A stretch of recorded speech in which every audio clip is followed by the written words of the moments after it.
a passion for what you're doing. This rings true because it's so hard that if you don't, any rational person would give up. It's really hard, and you have to do it over a sustained period of time. So if you don't love it, and if you're not having fun doing it, you're gonna give up.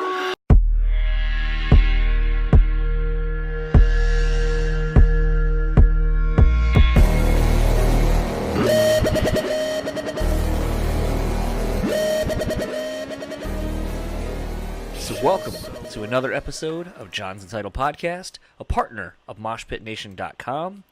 This week's guest is Chae Tarantino of Etherius, and I have the ethereal Daniel Terry with me. How are you doing? Pretty good. It's a little weird being ethereal, you know. I mean, I've got this blue tint to my skin. You can see through me. It's kind of weird, but I'll get used to it. And I'm getting used to the new Oktoberfest that Sam Adams put out very recently. It's the first one of the year that I've had. And like Adam Morgan of Hopesball, it's been pretty nice seeing a fellow fall beer enthusiast. But Dan doesn't have beer tonight. No, I don't. That's why I'm in ethereal form. Because I spent all my money on a new car battery, so no beer for Dan for a couple days. Hey. Not until Rockin' Pod. I'll be bumming beers off of Josh Toomey and Lauren Kozlowski, I'm sure. So yeah, are you excited for the Rockin' Pod Expo to be a part of it this year?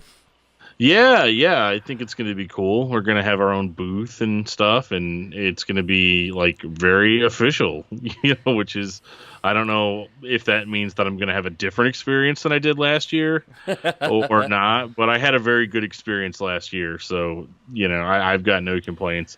And plus I know more people. It's going to be a little bit more putting faces to names and stuff like that. Not boots to asses. Not as much. It's so funny. The first year that we went, or last year, we were afraid that, like, literally at some point somebody was going to just shout out, "Hey, this is that asshole that doesn't like Pantera," and then like we were going to have to run out of the venue. Get in the car, Joe, go. Yeah, I think if there's one next year, I think it would be fun to try to go. Although I still just don't know. I don't know. I think about it, like the concept and the setup and so forth, and it seems like it'd be a lot of fun. But I know, I typically drink, and so do you, while we do these, even when we do the interviews. And I mean, this is like an all-day thing, if I'm not mistaken. It's like a pretty long haul. And yeah. I just don't want what basically happened to Toomey when he interviewed Toby Wright. That's what my fear would be, is like, I'd get someone like, Head from Korn. I'd be like, "Yeah, so, you bought a lemon in the Who Then Now tape. What happened to that? Why'd you buy a lemon? You were in Korn. Are in Korn." Right. Yeah. Well, that's probably what my interview with him's going to sound like. So stay tuned for that. It's going to be amazing. But yeah, and the same with Toby Wright. I think those are the two people that I marked down that I wanted to interview, more than anybody was Brian Head Welch and Toby Wright. Which we actually thought it'd be kind of funny to like really put in the time and research and do a Toby Wright discography discussion, shit. with all, yeah. But that's like, there's not enough hours in the day. No. You'd have to do like you'd have to do like a month where you just drop like an episode every other day. You call it like the Toby Files or something. That's its own something podcast. Crazy. Right. Well, let's get on it, John. I already have quite a bit on my plate with doing this 2 times a week and trying to do a bunch of other shit that we're planning on doing, and the other thing we're going to do once we're done recording this, which we'll get to in the outro. But yes, that'll be fun. Yes.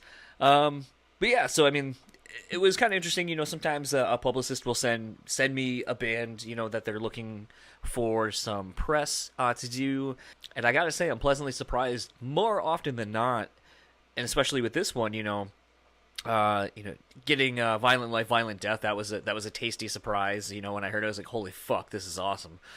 And Etherius was, I mean, by the name, I kind of expected it to be a little guitar noodly and all that kind of stuff. Because I mean, let's face it, when you spend almost 20 years listening to metal of all different kinds, you kind of can tell a band and what they're going to be from the band name. Truth.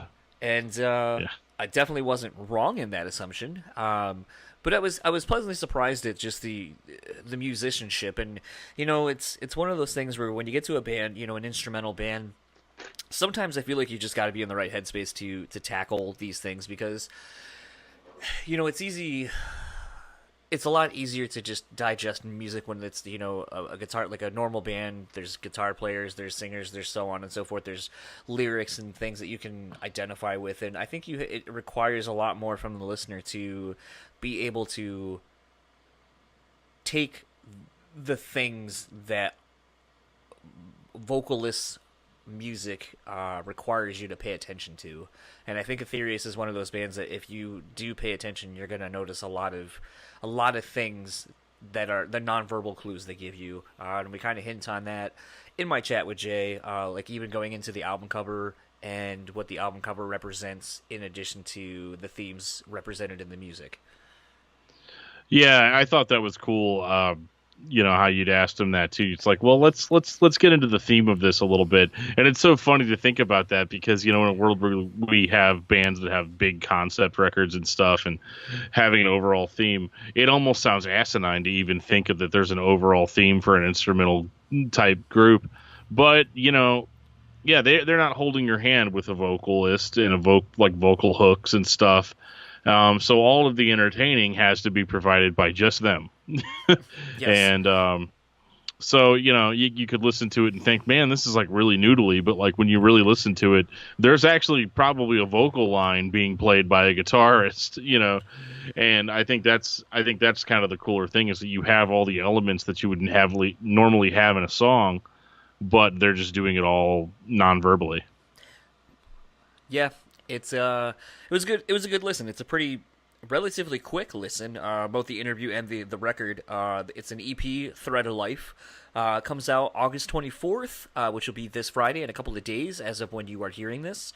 And it's a self-released record, which was also pretty interesting too to kind of get into. I think it's been kind of fun, between like Violent Life, Violent Death, and some of these other bands. A lot of newer bands are just going the self-finance route of putting out their own stuff and self-releasing and just relying on, PR firms and stuff to kind of help get their name out there. But it's been kind of refreshing talking to a lot of people who are deciding to just kind of do something they're passionate about, release it, and see what happens. Right. I mean, when you can record your music yourself and it sound just as good as it would sound in a big studio. Like, it could be argued that having a good producer on board or somebody like that could help, maybe craft your actual songwriting. But as far as the overall sound quality itself goes, you can put out music that's at the very least on an acceptable level of sound quality. So, I mean, why not just cut out the middleman? Book your own tours, do all of your own work. And you're saving, like, you don't even understand, like, bucket loads of money. And by saving that money, even if your band doesn't end up being a huge success, you haven't lost or owe everybody and their brother money because your record didn't sell well or because, a tour went south or something like that. And I think that's why we're seeing a big increase in bands that are self-producing their own stuff and getting legit distribution. Yeah, I'm very much looking forward to seeing what this release does for the band. I know we hinted on that a little bit as well. And instead of hinting at the conversation, let's get right to it. This is our interview with Jay Tarantino of Etherius.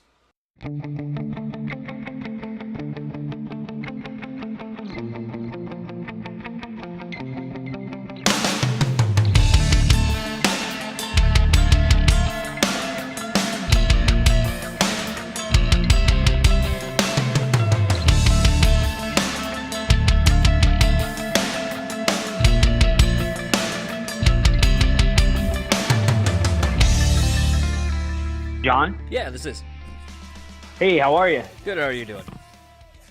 I'm great, thank you. And then just because I'm kind of a stickler for this, it is Etherius, right? Etherius? Yep, Okay. that's correct. Okay. I always make the joke, growing up out east on the East Coast, but living here in the Midwest now, sometimes when I see things, it's like there's the Midwest way to pronounce things, and then there's kind of the East Coast way to pronounce things. It really depends on where you're putting the emphasis on which syllable. Yeah. People have called it Ethereum. I mean, there's no M in there, but they changed the name of the band. I mean, so Ethereal. I mean, they're just like adding letters in that don't exist there. It's funny when I was talking with Phineas dudes about 2 weeks ago. They were talking about how because they had just come off Warped Tour at the time, and they were talking about how the stage manager would just kind of make fun of it, and they call them Prometheus. That's what they kept, jokingly calling the band. And then so I was like, well, what is some of the more interesting things that you've seen your band name? And he's like, oh, I've seen like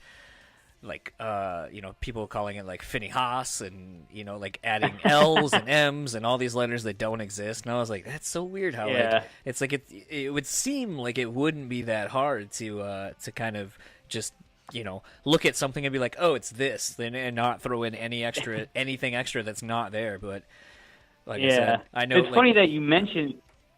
I was gonna say it's funny you mentioned them because we're actually playing with them on Saturday in New York within the ruins. Yeah.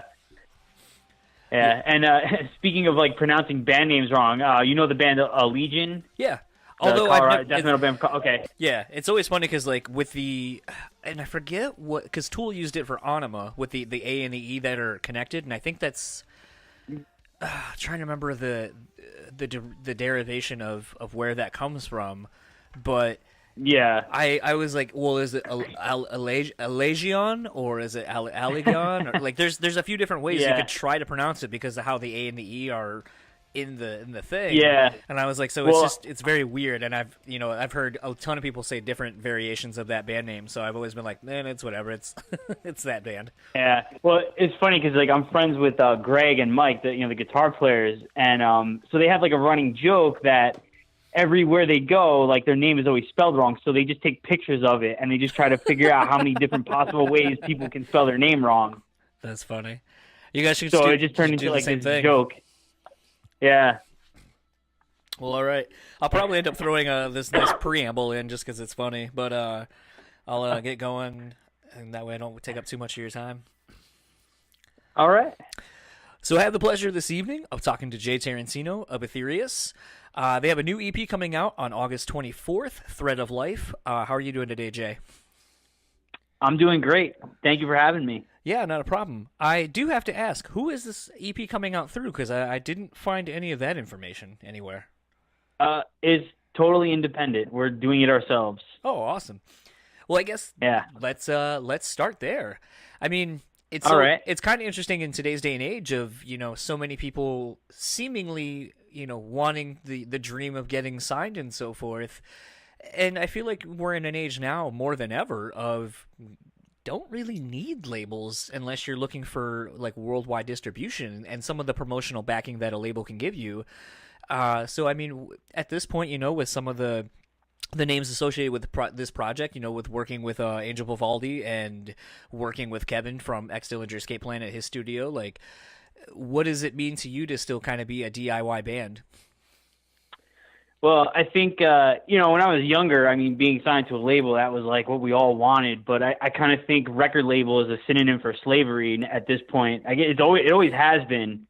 I used to think getting signed was like the be-all, end-all, but now I'm not so sure. And I think, Angel Vivaldi is proof that being a completely DIY artist is,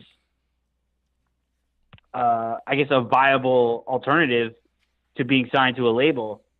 He's made a nice career for himself, and he hasn't had he's had offers from labels, but he's done it completely by himself.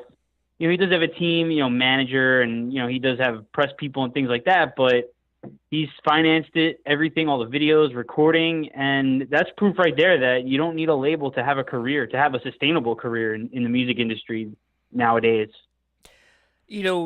For those who may not be familiar, you used to be in Angel Vivaldi's band. I don't know if you still kind of are, if you're kind of pulling double duty between...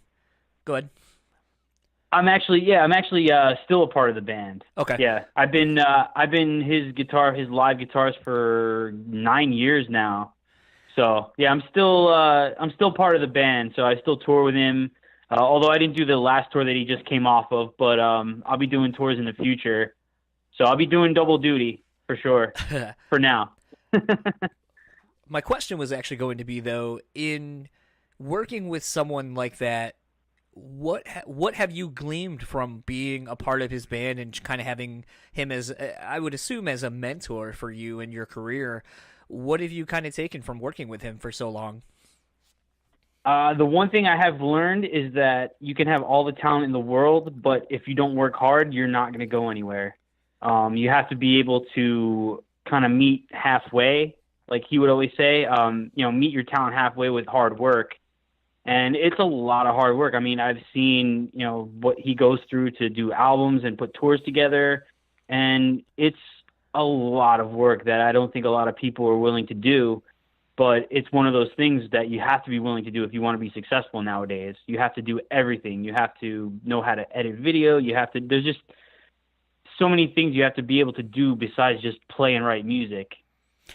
Yeah, it's kind of funny. I just posted my 100th episode of this podcast on Sunday, so yesterday, as of when we're recording this. And yeah, I have a friend who's like kind of co-producing or managing or something. I don't know exactly what the specifics, but basically working with another podcaster in another state. And the amount of things I hear that this person kind of shucks off to other people, like, oh, I have a producer who will edit everything for me and mix everything. I have, this person who goes out and finds people to, I mean, it's more or less almost like, a band getting, a publicist and management and a booking agent. And it's one of those things, but it's like, they were getting all of these things right away. And it kind of was interesting in looking at that because, I'm DIY 100%. Like, I didn't have any clue how to do any of the stuff I'm doing. It was a lot of tireless reading, anything I could, talking to people who would give me just a glimmer of, explanation on how they did things, maybe some things to look out for. And it's kind of funny in thinking about that, in talking with my friend and kind of thinking about how I think that really parallels the music industry now, where a lot of people are like, well, if I get the, like we were just saying earlier, if I get the management, if I get a booking agent, if I get, all these things, I don't have to work as hard because the thing I'm creating is just so good. It's obviously going to catch. And I kind of don't think people realize how much work goes into having to pursue anything that you're passionate about. Like, it's not just, for the most part, it is not just gonna happen. And I think it's interesting to see how I'm starting to notice a lot of band people like, well, getting to the point of almost literally blaming fans. Like, well, our fans weren't there, the fans of the other bands left, and so that's why the show wasn't a success, or this is why we're not where we need to be. And it's like, I feel like people don't just take the inward approach to be like, well, what am I not doing? And it probably just comes back to, well, you're not, I mean, to quote Ice-T and some of my favorite like old school rappers, you're not hustling hard enough.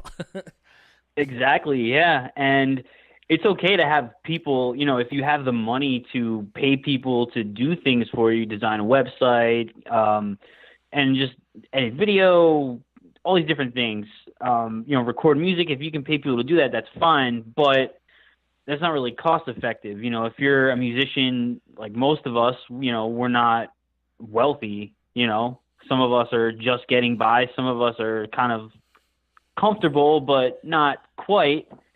So you have to learn how to maximize your resources. And that means doing a lot of things, learning how to do things on your own, and really knowing what you're good at, what you're not so good at, and maybe, like, I guess kind of outsourcing what you're not so good at to other people and focusing on what you are good at. Do you think that being able to put yourself in that position where you kind of have to figure out what you're not good at makes you more valuable? Not valuable, more, I don't know the word I'm looking for at this point, but more able to become a better whatever it is that you're trying to do, because you're able to see the flaws, the areas you need to improve in, and either put in the work to be improved in that area, and or find people that are able to help you succeed as a unit? Yeah, absolutely. It really makes you self-aware, and that's important because if you try to do things that you're not so good at, it could backfire. It could make you look, I guess, unprofessional, or it could really screw you over in the long run. If you try to do things maybe that you're not so good at, and it's good to have people that you trust. And that's definitely one thing I learned from Angel, is having a team that you trust and being able to, like I said, outsource some things to other people and knowing that they're going to get things done when it needs to be done. Otherwise you just end up doing everything yourself and you burn yourself out. Right. Kind of speaking to I guess we could say like the human interaction, the thing that kind of makes being in a band fun, and the various things of that nature. Something I came across in your press kit that I find interesting is the fact that you really stress the fact that, the music you guys make as Etherius is done in a room, the old school way of working on songs in a room with somebody or with many people, as opposed to just, hey, here's a file I got on the internet, I'll send it to you guys. Like, why is it that you take such a great sense of pride in establishing that, even in your press kit, and I would assume in anything else, that you guys are proud of the fact that you write everything together as opposed to kind of copy and pasting everything together? Well, I think it definitely helps that we're all local. We all live like within an hour of each other, so it's easy for us to get together, a couple times a week and really work on music. I know for some bands, guys kind of live all over the world or all over the country, so it's a little bit harder. But I think there's something to be said for, there's a reason why records like Master of Puppets and Far Beyond Driven, all the early Sabbath stuff, Deep Purple, there's a reason that those records are timeless.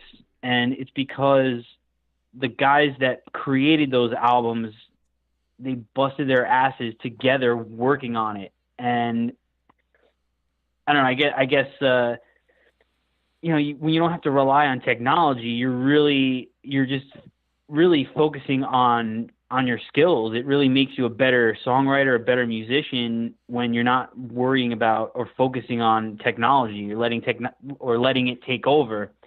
You really find out how you play with other people. You learn how other guys think, and that ends up creating something magical. You look at, like I said, like records like Master Puppets, Far Beyond Driven. The reason I think those records are so timeless is because they were written in a room with four or five guys, and they just came up with a riff, they jammed on it, and they just worked on it until it became a song. And I feel like that's kind of missing from music nowadays.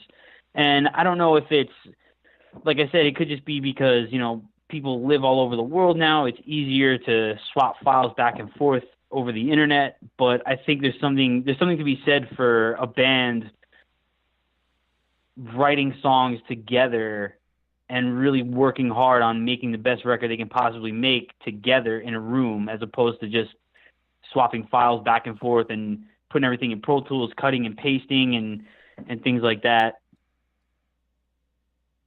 Yeah, no, I totally agree with that. It's just kind of interesting because, like I said, a lot of people, talk about the missing human interaction, but then we'll, and I understand sort of due to geographical limitations, like it's sometimes not always plausible to get in a room as often as it takes to jam out, ideas for a record or whatever. But it's one of those, like, absolutely. To see it in like an EPK kind of thing and see like this sense of pride, like, we sit in a room, everything is kind of hammered out in person between all the members. Like, it's kind of interesting just to see that, because some of the albums you mentioned, that's how those classic records came to be, because it was 3, 4, 5 dudes all in a room jamming those parts. And I think the other thing that a lot of people forget, and has kind of happened as a result of switching from analog to digital, is when you fucked up, like, you got to start over. I mean, there's only so many times you can cut the tape and edit it together before you start to lose the quality of the tape and ruin it. Right. And so I just don't think a lot of people, take the time to consider, the fact that it really takes a lot of skill and patience to know your music so forward and backward that by the time you're ready to record, not only are you recording in a room, but like you guys know all your parts, so you're not really. I mean, that's the reason I think why, musician. There's the professional musician moniker attached to things, because that's exactly what you have to be at that point. You have to be a professional. Yeah, absolutely. And like back in the day, you had to know how to play. I mean, even like 80s hair metal. I mean, the hardcore metalheads kind of hate that kind of music just because it was, the lyrical content was like sex, drugs, and rock and roll. But I mean, some of those guitar players, those guys could play, and they had to. Nowadays, you can record a solo, and I'm not saying I've never done this before, because I have, but you can record a solo measure by measure and make it perfect and line it up and quantize it to the grid, and you can make it sound absolutely perfect. And I don't know, it's not human at that point. It's like a machine played the guitar. Right.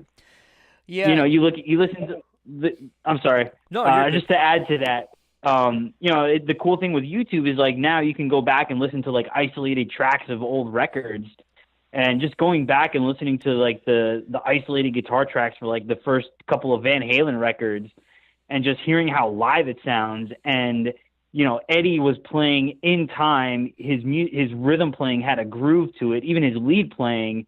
And for a fact that, maybe there were some punch-ins here and there, but it wasn't edited together. Like, he played that. Yeah. Whether he did it in 1 take, 5 takes, whatever, he played that until he got it right. And there's something to be said for that. Well, I think it also ends up alleviating when you go see bands live and they basically can't play their stuff exactly as it is, and it's because it was recorded in parts and pieces and put together, and it's like, well, I mean, sometimes that comes across live too, or nowadays with everyone playing backing tracks and so forth, and in some instances, like I get it, like if you have strings and orchestral stuff, it's like you can't have a 12-piece orchestra coming with you, so I don't mind. It'd be awesome, yeah. No, for sure, but it's like I don't mind when someone's got tracks like that going or whatever, and you put it on Front Street, whether the drummer's playing pads or you can see the laptop on the guitar players cabs and stuff, but it's when you just have all this extra noise going on and you're like, well, clearly not everyone's playing that.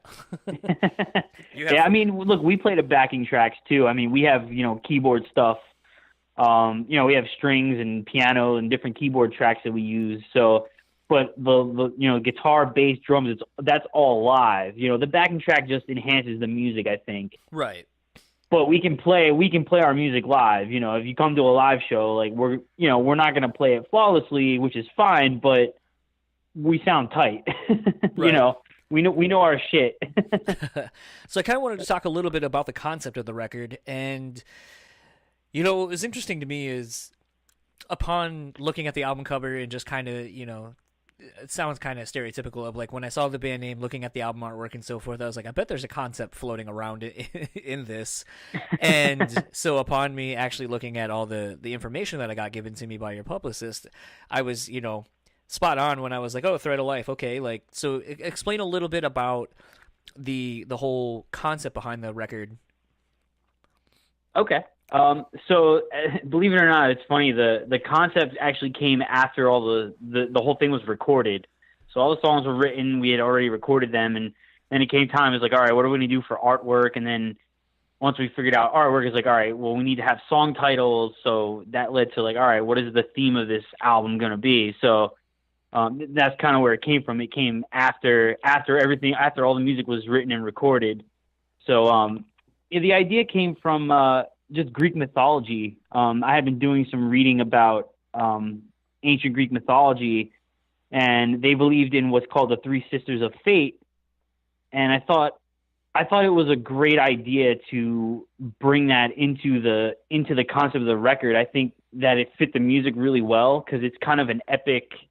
I mean, the whole story, it's a long story. You'd have to, do some research on it, but basically the whole gist of it is that the Three Sisters of Fate, they determine your life, what happens throughout your life, They determine when you're born, they determine the events that happen throughout your life, and then they eventually determine when your life is going to end, essentially cutting the thread of life. So, like I said, there's a lot more to it, but that's like the whole gist of it. And, to me, it's like a pretty epic story. Mm-hmm. And I thought it fit the music really well. And once we got the album art, I thought it worked out so well, because I was going for, I didn't want like a typical metal album cover. I think it's classy. It goes back to like a classical or Baroque period, a couple hundred years ago. Mm-hmm. And I want people to, when they look at it, to kind of wonder, well, what kind of music is it? Is it metal? Is it jazz? What is it?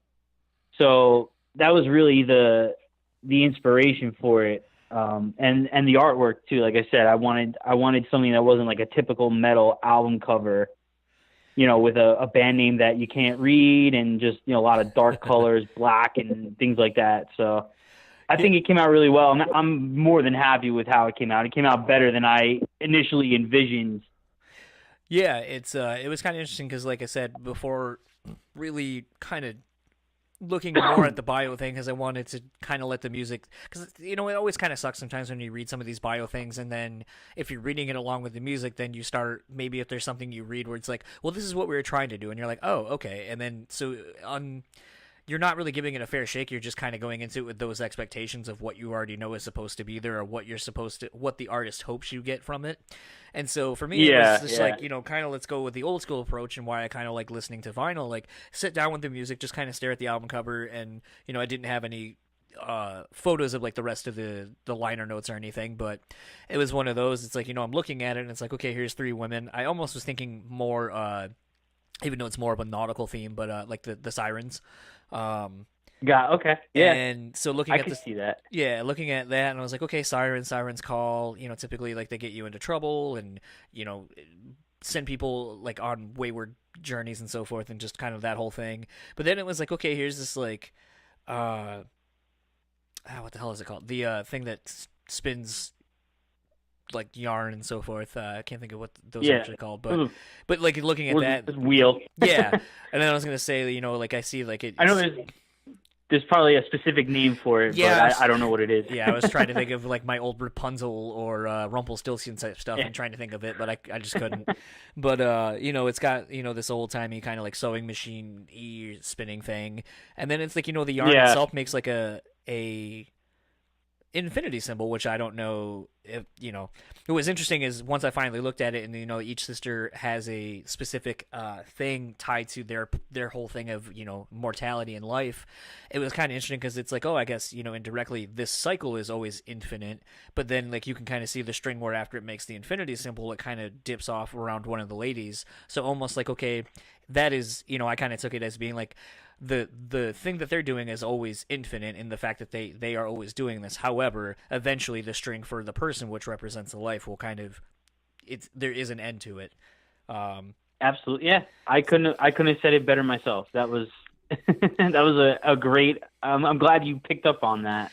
Well, sometimes when I like go through these deep dives on stuff like this, I'm always like, man, either I am reading way too much into this because I've, like I said, like between, reading a lot of interviews, watching a lot of documentaries, watching, things on how album artwork came to be and how there's like little nods to things within the concept of a record, even in its loosest sense. It's always like, oh, well, okay, so, everything has a purpose, so therefore it's like pay attention to little details, which in an instrumental album, I kind of feel like that's really what you need to do in that, because it's not like there's lyrics to kind of guide you along a story. Like you got to really pay attention to what you're listening for, the movements or the themes that are being carried throughout this thing. And so, like I said, as a result, I'm just kind of, it's like you have instrumental music, and this is basically the only visual or anything with words kind of accompanying this music. So it's like, okay, like what is this? What am I there? What does this all mean? Yeah. And that's the one thing, that's the one challenging thing about being a strictly instrumental band is, for me, like trying to convey the same emotion that a vocal melody or a lyric will convey, trying to do that with just like a guitar melody or a riff.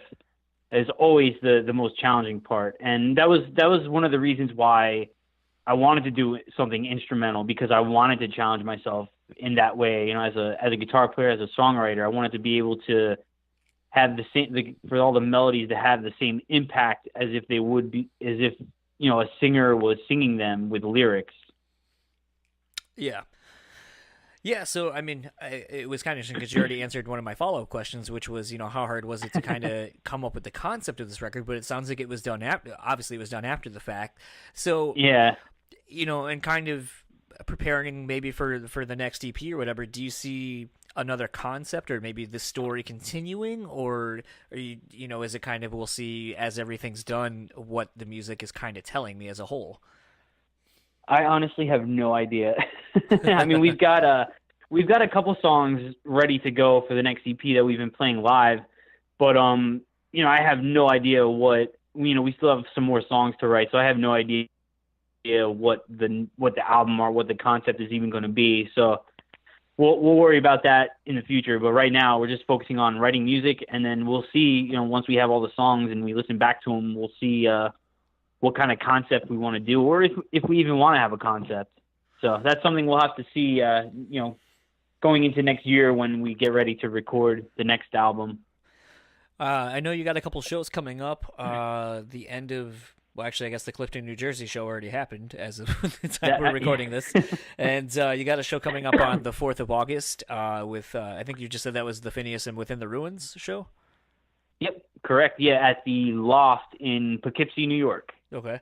And then is there any other shows or plans to tour to finish out the rest of the year, or? We do have a show September 2nd, which is a Sunday. We're playing in New York City at a place called the Mercury Lounge. Okay. And that's the only other show we have booked right now. We're working on booking shows for the fall. We don't have any touring plans at the moment, but I do want to tour with this band eventually. That's my goal. So hopefully next year we can get some touring done, and as well as work on the next record. Awesome. Well, I typically always like to end the episodes with a song, but before we get to that, have you plugged the band's socials where people can find you? Sure. Instagram is pretty much the same everywhere. On Instagram, it's at Etherius Band. Facebook, facebook.com/Etherius Band. And that's it. We just have, I think, Facebook and Instagram. Yeah, we don't have a Twitter. So those are the two places, and we're working on a website, like an official website at the moment. So that'll be coming up maybe at the end of the year, beginning of next year. Awesome. But right now, you can find us on Facebook and Instagram. And lastly, what would you like me to play the episode out to? Maybe a quick little story as to why you chose that song. Doesn't necessarily have to be one of yours. Could be something that you've just been jamming a lot lately. Okay, so I get to pick a song? Yeah. Okay. All right, we'll play The Inevitable End, which is the last track, or the fourth track off of our EP Thread of Life. That one's just a straight up thrasher. It's fast, relentless, fast riffing, fast lead guitar. So that's one of my favorite songs to play live. All right. Well, we appreciate you coming on and giving the time to chat about everything with you guys. And hopefully maybe the fall we'll see you touring around so people can come check out your band. Yeah, it's going to happen at some point. If not this year, next year for sure. Awesome. Well, thank you again for taking the time, and keep in touch. All right, John. Thank you very much for having me. I appreciate it. Yeah. So that was my chat with Chae Tarantino, guitar player of Etherius. Dan, what did you think of the conversation as a whole? It was good, man. I liked that it was a little bit more about DIY stuff. And, that's something that I've definitely believed in heavily since I first got into music. I always had such a big respect for do-it-yourself kind of bands. And they're always putting out, even if you liked it or didn't like what they ended up putting out, you knew that it was 100% from the heart and was a passion project, Yeah, I always think it's kind of interesting to me when you see a band like this. It's hard not to want to have vocals be there, but I think it's because you see a band like Russian Circles, who is an instrumental band, but when they have someone like Chelsea Wolfe come on and do a song like they did off of Monument, it just makes you kind of go like, man, you don't need vocals all the time, but sometimes having a, maybe a guest vocalist like once on one song on every album or something like that just really makes that one song special. Like there's more weight added to what's being put forth because it's the only thing with something else going on besides just the music. And there's definitely a couple of moments on this record, especially between the running theme sort of the songs themselves, where it kind of would be cool to. I couldn't help but think of like, oh, it would have been kind of cool to have someone tackle this lyrically to kind of really tie in a theme outside of just the music. And I guess maybe that's a little bit of my own being in my own way of like, oh, I need a vocalist to kind of flesh out this whole idea.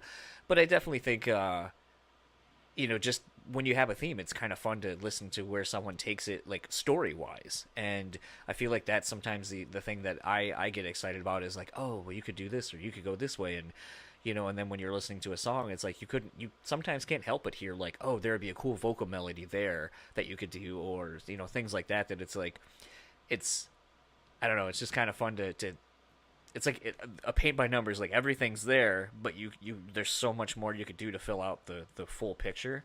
And I don't know, I'm just kind of interested to see if these guys eventually will ever get a vocalist to maybe come in and guest on their stuff or whatever, and what that would be like. Yeah, I mean, as a vocalist myself, it was definitely something that was happening with me when I was listening to it, just thinking like, okay, I could write, all kinds of cool shit to go over this, and it would sound cool. But at the same time, it was a little bit more challenging. Like, it's one thing whenever a song is written with vocals in mind. Not to say that those songs sound empty, but I know that, like, whenever I used to demo out ideas, Joe would he'd send me the tracks, or I'd go over to his house and listen to it, or he'd just play it on his guitar or something. And it was always like, okay, we need you to fill this out. But with this Etherius stuff, though, it all seems very fleshed out anyway. So there's actually not as many spots. Like, I mean, I could be dynamic enough to find ways to get in there, to insert myself into the song, so to speak. But definitely, they've definitely written it with, it's all about the guitar melody. Right. And it definitely carries out throughout. Like if they were in a band that got together and I was the vocalist and I was like, shit, dude, I'm going to have to like really do my homework now to like figure out how I'm going to make myself sound good, because they've already basically completed most of the work for me. So like either I scream or sing along with just the guitar. Right. Or, and that sucks for a vocalist anyway, to like to pick an instrument and follow it, Yeah. And so I thought this was really cool, kind of a cool little puzzle to listen to try to figure out, like, if I was going to add something to it, what it would be and how I would get there. But that's not to say that the music doesn't stand out on its own completely. And I did find it kind of refreshing that they were playing this style of music, which was really, I mean, if I had to call it anything, I would say it's probably more techie melodic metalcore kind of stuff. Yeah. Like it's on a purely basic level, you could say, oh, it sounds kind of like a Killswitch Engage, but like being far more complicated than that. Yeah, I can see that. It sometimes, like, when you see players of this level, this caliber, it just it sometimes just makes you just go like, okay, I get it. You're better than me. Please stop. Right. Yeah. Okay, dude, you're a badass. We get it. Yeah. Well, then the thing too sometimes, and when you watch the videos, I mean, because it's one thing to listen to the music and it's just a collection of sounds that make a song, but when you see the video and you see the players actually playing these things, to watch both guitar players, like, you see this dude rip a solo and you're like, okay, so that's the guy who plays lead. And then you see, like, as soon as like the note's done, here comes the other guy coming right over. You're like, oh fuck, you both are good. It's like they're against each other. Like, one of them stops playing and the other one's like, oh yeah, hold my beer, and like it becomes just this all out, I wouldn't say wank fest. I think this record, or this EP rather, did a pretty good job of not going like full Dragon Force on us. Yeah, I mean, that's kind of a thing too. It's interesting you bring that up, because there was for a long time, and I call it, the Guitar Hero effect. It got to the point where I feel like we were in this, 80s hair scene again, where it's like it became about being able to push the boundaries of your guitar playing to incorporate tapping and sweep picking and all these things. And I think the thing, that sadly, with the 80s sound is, I think the thing that we forget is that there's a lot of proficiency in those players. Like, you look at any band, like you can even look at Rat, you got Warren DeMartini and all these other people. They were virtuosos of their instruments. And you look at all those bands, from your Rats to your Mr. Biggs, and Winger and stuff like that. Like, all the dudes in Winger are classically trained musicians and shit. You look at, like, Rod Morgenstein's a phenomenal drummer, and Reb Beach is just a shredder, and Kip Winger's classically trained on the piano and all this kind of stuff. And I mean, everybody in all those bands were so good, but then it just got to this toppling point of, like, once you could only get so good, and then once, especially after, the first Van Halen record showcasing what it can, it just became this thing of, like, oh, I have to do this solo where I do tapping and do these things and all this stuff, and it became more about the full substance.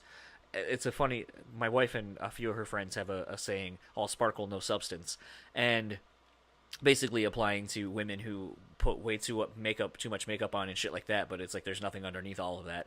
And so I think that really applies to, especially when you're an instrumental band, applies to playing for the sake of a song and playing for the arrangement, while still being able to showcase your talent and penchant for writing good songs that showcase your virtuosity, which is a great movie.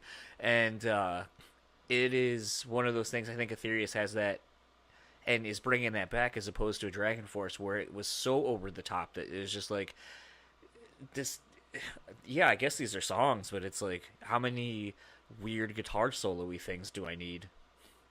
There's no emotional attachment to stuff like Dragon Force. Is all it is. Like, I mean, it's kind of like Yngwie Malmsteen, like, yeah, dude, we get it. You're, like, literally the most technically proficient person on the face of the earth. Yeah. But I don't care about your songs. Yeah. And that's the thing, is I think at the end of the day, I think when people listen to this new EP, Thread of Life, again, out this Friday, August 24th, I think you're going to find that you can go back to the songs and listen to them, and there will be parts that you can remember or hum along to, as opposed to like any Dragon Force song other than like something like that. I honestly can't tell you anything about it other than just lots of noises being thrown. Fire in the Flames is like all I know, and that's just because of Guitar Hero. I always said that was like Skittles falling down your TV screen with how fast that looked. Yeah, it was ridiculous. Yeah. And I could never master it, just in case there's anybody out there that wonders, well, how good were you? Are you qualified to talk about metal music and not be able to beat, Through the Fire and the Flames on? I can't even beat that song on easy.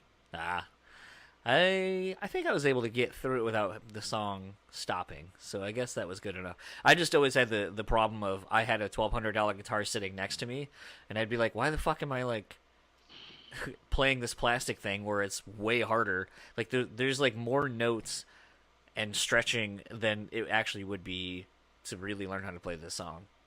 Oh yeah, especially if you're playing like something like Smells Like Teen Spirit or something, which is like 3 chords, you know what I mean? And like you're playing it on hard mode, it looks like you're playing a Megadeth solo for bum ba bum bum bum bum bum ba bum bum bum bum. Like I could pick up my real life guitar and play it, flawlessly with no issue. So yeah, those games are, I can see why they died out. Like people definitely, like the appeal definitely wore off. But I have been known to rock some Guitar Hero Metallica every now and again. The newer one was Rocksmith. That was a fun game. You use a real guitar, you learn how to play real chords, real everything. Actually, it'd be kind of fun to maybe see something like that come back for Etherius, where they can kind of do some of these songs and you can learn how to shred the solos through intermediate to hard, expert, whatever the level is, to where you can actually play along. It'd be kind of fun. I guess that's what YouTube videos are now, though. Yeah, absolutely. There's so many shredders out there on YouTube, and some of them are really great, and some of them I'm like, I couldn't give less of a shit about it, even though they're like really good. Like, I'm not knocking their technical ability. It's just that some of these YouTube shredders just shred, shred, shred, shred, but it's like you couldn't write a real song to save your life. Right. Yeah. I very much looking forward to seeing what this how people react to this EP. Again, it's a New Thread of Life out this Friday, August 24th. You can go over to their Instagram, and the link is there for the pre-orders. I believe it's just through like Amazon, I think, is hosting it. But if you'd like to keep up with Etherius, you can find them on Facebook at Etherius and Instagram at Etherius Band. No Twitter. Again, I don't get bands who don't have Twitter, but they don't have Twitter yet. And if you would like to keep up with our partners at Mosh Pit Nation, you can find them on moshpitnation.com, Facebook at Mosh Pit Nation West MI, Twitter and Instagram are simply Mosh Pit Nation. Dan, where can they find you? Well, you can find me on Twitter at Discuss Metal Dan. And you can also find me on Facebook at facebook.com/discography discussion. You can also find my other podcast at discussmetal.com. And you can send me an email if you want to. Or you can say, well, yeah, we'll just keep it email. I was going to open it up to snail mail, but who can afford the 32 cents or whatever it costs to send a letter these days? So I sent you a whole package. He did. The best package. And that threw me off. I don't know why. If you want to send me an email, you can send it to danandjoeshow@gmail.com, and I will respond to it in a semi-timely manner. And if you would like to keep up with the podcast, you can find us on Facebook, Instagram, and YouTube at Jonsuntitledpod Podcast. Tweet at us at Jonsuntitledpod, and email us at jonsuntitledpod@gmail.com. Dan, rating, reviewing, subscribing. What do these What do these words mean to you?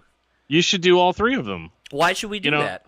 Well, first of all, you should rate, because rating is really helpful for us in order for us to show up in search results and to get recommended to your friends and family, or grandma, who I guess is also technically part of your family. But I just want to make the distinction that grandma can actually be recommended this podcast because you listen to it. And that's what we want. So rating is very important. Reviewing, well, that just lets us know how we're doing. If we're doing something really annoying, like if there's some high-pitched buzzing sound going on through the entire podcast and we're for some reason unaware of it, we want to know that stuff, Try to be as constructive as you can. Telling me that I suck is probably accurate, but you got to give me a little bit more detail than that. That being said, if you write us a cool review, we might read it. You never can tell.